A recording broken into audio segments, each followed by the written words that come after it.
Hi friends, வணக்கம். நான் உங்கள் லலிதா பேசுகிறேன். லலிதாஸ் கிச்சன் தமிழுக்கு எனக்கு ஒரு கிஃப்ட் வந்திருக்கு. இந்த கிஃப்ட் வந்து லலிதாஸ் கிச்சன் தமிழுக்கு மட்டும் இல்லை, ஓலா எல்லா சேனலுக்கும் வந்திருக்கு. யார் அனுப்பியிருக்கா அப்படின்னு சொல்லி பார்த்தா காட்சன் பீட்டர். இவர் வந்து அனுப்புனவங்களுடைய சன்னு. அவங்க வந்து ஒரு நல்ல சப்ஸ்கிரைபர் அண்டு நல்ல ஒரு சகோதரி. அந்த மாதிரியான உங்களுடைய சகோதரித்துவத்தின் நட்பு வேணும் அப்படின்னு சொல்லிட்டு நம்மகிட்ட கேட்டவங்க.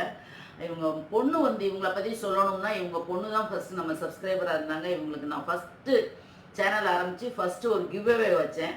அதில் அவங்களுக்கு பரிசு கிடச்சிது. அதுக்கப்புறம் அவங்க அம்மாவும் பார்ப்பாங்கன்னு நினைக்கிறேன்.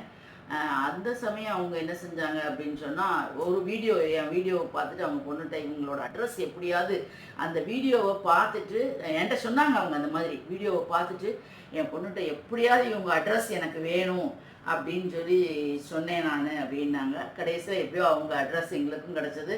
அவங்க பொண்ணும் என்னோட கான்டாக்டில் இருக்காங்க. அவங்களும் என்னோட கிஃப்ட் வேண்டாம் அப்படின்னு நான் சொன்னேன். நான் ஐயோ வேண்டாம், அவங்களுக்கு கொஞ்சம் சோம்பலாமல் இருந்ததுனால வேண்டான்னு அவங்க கட்டாயமாக உங்கள் அட்ரஸ் அனுப்புங்கன்னு சொல்லி கிஃப்ட் அனுப்பியிருக்காங்க. என்ன தான் அனுப்பியிருக்காங்க அப்படின்னு சொல்லி பார்ப்போம். எனக்கு இந்த கிஃப்ட்டு நம்ம கொடுத்துட்டு அது வாங்குறதுலாம் ரொம்ப மனசுக்கு சங்கடமாக இருக்கும். இந்த சிஸ்டர் பேர் வந்து என்னன்னு கேட்டிங்கன்னா ஜாஸ்பர். நீங்கள் பார்த்துருப்பீங்க. நானும் அந்த வீடியோவில் அவங்களுக்கு கிஃப்ட் கொடுத்தேன்.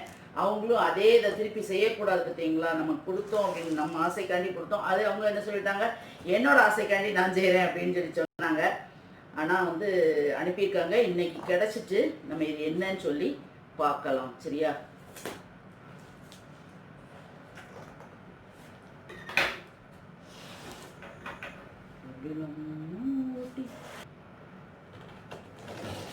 ரைட், இப்படி கிளிக்கிறதுக்கு அட்ரஸை கிளிக்கவா அப்படின்னு யோசித்தேன்.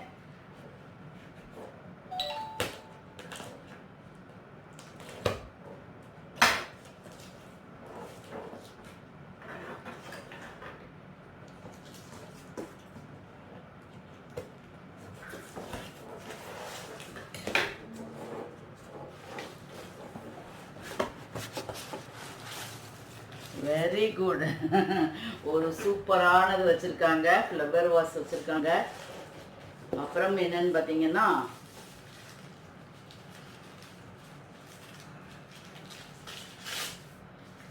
தேன். ரொம்ப தேவையான ஒரு பொருள், நல்ல தேன். அவங்க ஆக்சுவலி என்னன்னு கேட்டிங்கன்னா, பிஸ்னஸ் பண்ணணும் அப்படின்னு அவங்களுக்குள்ள ஒரு ஐடியா இருந்தது. தேன் வியாபாரம் பண்ணலாம் அப்படின்ட்டு அவங்க என்கிட்ட கேட்டாங்க. சரி பண்ணுங்க அப்படின்னு சொல்லி சொன்னேன். அதை விட என்னன்னு கேட்டிங்கன்னா,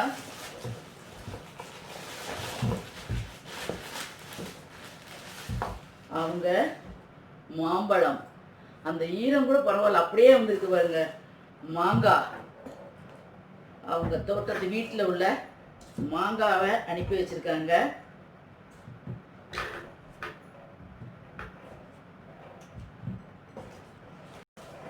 சூப்பராக இருக்கு. அடுத்து வந்து இந்த வருஷம் கேலண்டர் அனுப்பியிருக்காங்க. கர்த்தர் ஆசீர்வாதத்தினால் அந்த வருஷத்தில் 100 மடங்கு பலன் அடைந்தான். கர்த்தர் ஆசீர்வதிச்சதுனால 100 மடங்கு பலன் சொல்லியிருக்காங்க. ரொம்ப சந்தோஷமா இருக்கு. அடுத்து இன்னொரு இது அனுப்பியிருக்காங்க. கேலண்டர் தான். என் ஜனங்கள் நான் அளிக்கும் நன்மையினால் திருப்தி ஆவார்கள். சூப்பரான வசனம். ஸ்டிக்கர்ஸ் அனுப்பியிருக்காங்க. ரொம்ப ரொம்ப சந்தோஷம். Thank you sister. ரொம்ப சந்தோஷம். நீங்கள் அனுப்பின எல்லா கிஃப்ட்டுகளை காட்டிலும் உங்களுடைய அன்பு வந்து ரொம்ப மேலானது. உங்களோட அன்பு தான் எனக்கு பெருசு. ஆனால் உங்கள் அன்பை நீங்கள் வந்து பிரதிபலித்து காட்டியிருக்கீங்க. ரொம்ப நன்றி. இங்கே பார்த்தீங்களா, சூப்பரான கிஃப்ட்டு வந்திருக்கு. சந்தோஷமாக இருக்குது. தேன் நல்லா சாப்பிட்லாம். தேன் யாருக்கும் வேணும் அப்படின்னு சொல்லி சொன்னால் அவங்கள்ட்ட சுத்தமான தேன் கிடைக்குன்னு சொன்னாங்க. பட் அவங்க பிஸ்னஸ் இப்போ பண்ணுறாங்களா என்னன்னு சொல்லி தெரியல. ஆனால் பண்ணணும் அப்படின்னு நினச்சிருந்தாங்க. இதை பார்த்தீங்களா, சூப்பராக இருக்கா? ஓகே ஃப்ரெண்ட்ஸ், நீங்களும் வீடியோ பார்த்துட்டு எப்படி இருந்தது இந்த கிஃப்ட் அப்படின்னு சொல்லி சொல்லுங்கள். ரொம்ப நன்றி நீங்கள் இது வரைக்கும் பார்த்ததுக்கு. அடுத்து இது வரைக்கும் இப்போ என்னோட சேனலை சப்ஸ்கிரைப் பண்ண எத்தனை பேருக்கும் என்னுடைய நன்றியும் வாழ்த்துக்களும். நன்றி, வணக்கம்.